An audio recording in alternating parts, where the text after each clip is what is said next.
Le tome 5 de Conan. C'est toujours aussi bon.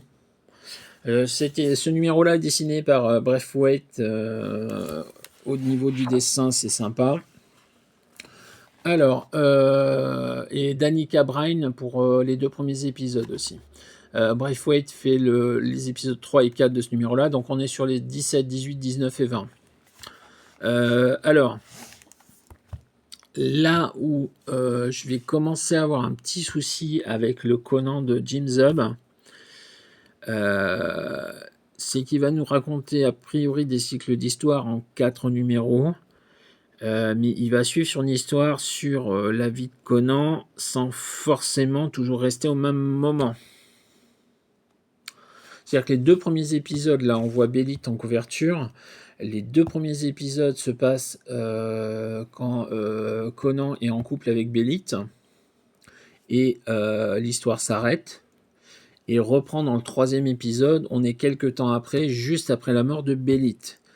Ce qui veut dire qu'il s'est passé un certain temps entre-temps d'une part, donc il y a déjà une ellipse temporelle entre l'épisode 2 et l'épisode 3, mais surtout on n'a aucun lien avec ce qu'il a pu se passer avant dans les 4 premiers tomes, et je ne suis pas convaincu que ce qu'il y aura dans la suite aura une continuité. Donc c'est très bien pour les gens qui veulent lire une histoire simple de Conan, puisque tout est dans l'album. Il manque un petit peu le côté feuilletonnant, les développements dans la durée du personnage et tout ça. Donc là, j'ai un petit bémol sur cet album-là, parce que autant sur les histoires précédentes, alors les 3 premiers, c'était vraiment une suite d'épisodes, de 12 épisodes. Le 4e tome, c'était vraiment un truc à part, mais vraiment avec un aspect intéressant sur la croyance de Conan en Chrome. Là, c'est vraiment la première fois où je suis un poil déçu, c'est un poil décevant de cet aspect-là. C'est très bien par ailleurs.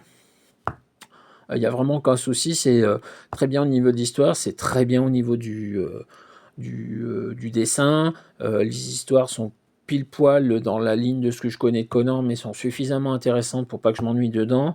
Mais cet aspect-là où on va pas suivre le personnage dans le temps, mais plutôt sur des petits points d'histoire, là, je pense que ça va me chagriner à force. On va voir comment ça évolue par la suite, mais petit point négatif à ce niveau-là. Pour le reste, c'est toujours aussi bien. Moi, c'est ce que j'aime dans Conan, et je pense que je vais me faire un grand plaisir à lire le tome 6 quand il sortira, à voir si j'ai toujours ce petit ressenti derrière qui me chagrine. Une autre recommandation, donc Conan le Barbare, tome 5.